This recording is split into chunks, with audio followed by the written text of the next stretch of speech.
Practical subject में 90 marks लाना बहुत इजी है. Trust me, I have seen copies जहां आईसीआई ने मार्क्स बांटे हुए थे 95 तक.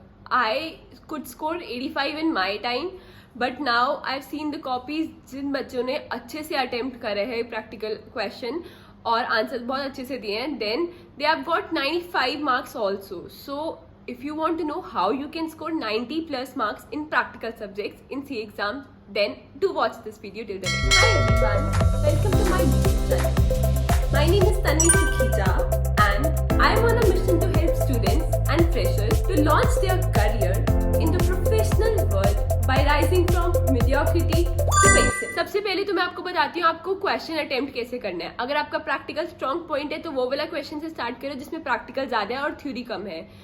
तो अगर आपने वो वाले क्वेश्चन से स्टार्ट कर दिया, सबसे पहले आपको लिखना है question number and the part which you are solving in the centre of the sheet at the top. Once you have written the question number, उसके बाद आपको स्टार्ट करना है. सब पार्ट आप साइड में लिखोगे. आप सब पार्ट के लिए आपको शीट चेंज करने की जरूरत नहीं है. अगर एक पार्ट एक पेज पे करे हो तो नेक्स्ट पार्ट आपको दूसरे पेज में करना है, बट एक sub part can be done on the same page as well.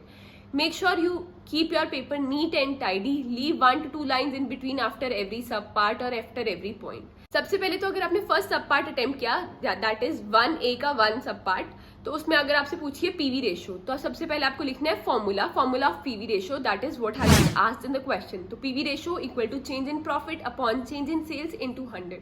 ये फॉर्मूला लिखा. फिर आप उसके नीचे आप अपनी वर्किंग्स करोगे. जो जो क्वेश्चन में फिगर्स दिए वो फिगर्स प्लॉट करोगे. each step you have to perform. For example, change in profit क्या हुआ, उसके 2 steps होंगे. एक जिसमें आप माइनस करके दिखाओगे एंड नेक्स्ट स्टेप जिसमें उसका आंसर दिखाओगे. And then next step is the answer of PV ratio. PV ratio का 30% आंसर है, वो 30% आप उसको नेक्स्ट लाइन में लिखोगे एंड देन आंसर को आप बॉक्स में डालोगे सो दैट उनको क्लियरली विजिबल हो जाए. उसके नीचे जब आपका ये आंसर खत्म हो जाए, उसके नीचे आप बनाओगे नोट्स टू अकाउंट्स या नोट्स टू वर्किंग. ये वर्किंग नोट्स जो आपके होंगे उसमें आप लिखोगे जो भी आपने नोट्स बनाए हैं वो एंड में करोगे उस पार्ट के. एंड अगर कोई आपने एजम्पशन फॉलो करी है उस क्वेश्चन में तो आप एजम्पशन भी लिखोगे. एजम्पशन एज इन अगर आपका डिविडेंड का ग्रोथ रेट नहीं दे रखा या फिर D0 नहीं दे रखा या फिर D1 नहीं दे रखा, तो आपने जो अज्यूम करा है, जो एजम्पशन ली है उसका उस वे में आंसर दोगे. और अगर कुछ ऐसा बन रहा है, छोटा सा ही पॉइंट है बट उसके 2 आंसर पॉसिबल है because of alternate assumption, then आप ऑल्टरनेट आंसर भी दे आओ, इट इज बेटर. बट ऐसा मत करना कि आप ऑल्टरनेट आंसर के चक्कर में अपने आगे वाले क्वेश्चन अटेम्प्ट ना कर पाओ. तो अगर आपके पास टाइम है तो do attempt the alternate answer. If there is no time then just write the assumption and leave it as is. Next question next page से स्टार्ट होगा. Sub part can be done on the same page. Now coming to question जिसमें हमें balance sheet बनाने को बोला या profit and loss बनाने को बोले, तो सबसे पहले उसकी हेडिंग देंगे जैसे statement of financial position as at end then particulars. Do not forget to mention the currency and the denomination. For example rupees in lakhs और रुपीज इन 1000, वो आपको जरूर मेंशन करना है. मार्जिन्स ड्रॉ करने की जरूरत नहीं है और उनके बीच में लाइन ड्रॉ करने की जरूरत नहीं है. लाइन्स आप ये एंड के लिए रखना. अगर आपके पास टाइम बच गया then draw the lines. But अगर आपको लग रहा है आपका पेपर मैसी हो रखा है और उन दोनों के बीच में डिफरेंस दिख ही नहीं रहा, तब मैं आपको सजेस्ट करूंगी कि आप लाइंस ड्रॉ कर लेना सो दैट एग्जामिनर के लिए चेक करना इजी हो जाए.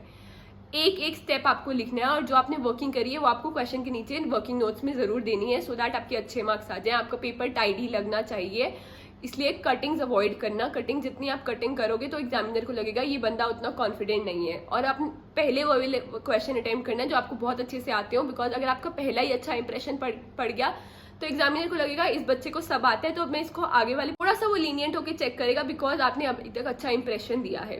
Now coming to theory question. Theory question आपको कैसे अटेम्प्ट करने हैं.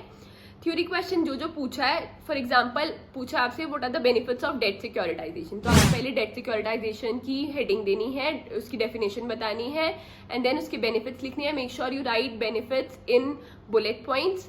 बुलेट पॉइंट्स में जो आप मेंशन करोगे कीवर्ड्स हाईलाइट करने हैं. I know you can not remember each and every line which is there in ICI study material और आईसीआई मॉड्यूल, तो कीवर्ड्स आप सेम आईसीआई स्टडी मैट वाले लिख के हाईलाइट कर दोगे, अंडरलाइन कर दोगे या बॉक्स में डाल दोगे, तो एग्जामिनर को समझ आ जाएगा कि इसने अच्छे से पढ़ाई करी है, इसको अच्छे कीवर्ड्स याद है, तो उस बेसिस पे आपको चेकिंग देगा. कई बार एग्जामिनर आपका पूरा क्वेश्चन नहीं पढ़ता और सिर्फ कीवर्ड्स के बेसिस पे आपको मार्क्स दे देता है. तो हमें पूरा क्लियरली रहकर ही आंसर देने हैं और कीवर्ड्स को अच्छे से हाईलाइट करना है टू मेक श्योर कि हमारा एक भी मार्क्स कहीं ना कटे.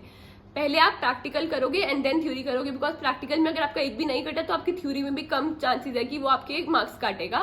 तो मेक श्योर कि आप प्रैक्टिकल पहले करो, बिकॉज प्रैक्टिकल में मार्क्स कम कट सकते हैं, क्योंकि हमने अगर पूरा स्टेप वाइज करा है, पूरी एजम्पशन लिखी है, पूरे वर्किंग नोट्स बनाए हैं, पूरे फॉर्मूलाज लिखे हैं और कुछ कंक्लूजन पूछा है. फॉर एग्जाम्पल क्वेश्चन में पूछा है what is the benefit of this change in variable cost, की वेरिएबल कॉस्ट की चेंज होने से क्या बेनिफिट मिला है हम मिले. तो we will write in conclusion की decrease in variable cost has increase the sales by this much. ये कंक्लूजन जरूर लिखना है अगर आपसे क्वेश्चन में ये सेम पूछा गया है. तो do not miss out on this part. Many people forget this part. और कंक्लूजन में ना अपना आंसर जरूर बॉक्स में डाल दो या अंडरलाइन कर दो, सो दैट एग्जामिनर को पता लग जाए कि हाँ इस बंदे ने सब अच्छे से करा हुआ है. आपकी अच्छे से प्रेजेंटेशन जितने अच्छे से दिखेगी मार्क्स उतने अच्छे आएंगे. Trust me on this, because examiner को लगेगा इस बंदे ने इतना एफर्ट लेके आंसर दिया है, why should I even cut half और 1 mark for this answer when everything is there given, पूरा अच्छे से दिया हुआ है.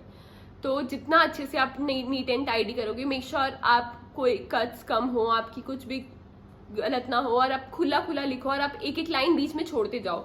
जैसे आपने फॉर्मूला लिखा, उसके बाद एक लाइन छोड़ो, देन उसके बाद वर्किंग करो, फिर एक लाइन छोड़ो, फिर उसका आंसर लिखो, सो दैट आपका पेपर नीट और टाइडी लगे. This is how you can make your paper neat and tidy, चाहे आपकी हैंड राइटिंग इतनी अच्छी ना भी हो. तो I hope this video has help you. अगर आपको कोई भी डाउट है, let me know in the comment section. And if you like this video, please subscribe to my YouTube channel. Thank you for watching the video. Please give it a thumbs up and share it with your friends so that it may benefit them as well. In case you have any questions, you can reach out to me through Instagram, LinkedIn, or you may join my Telegram community.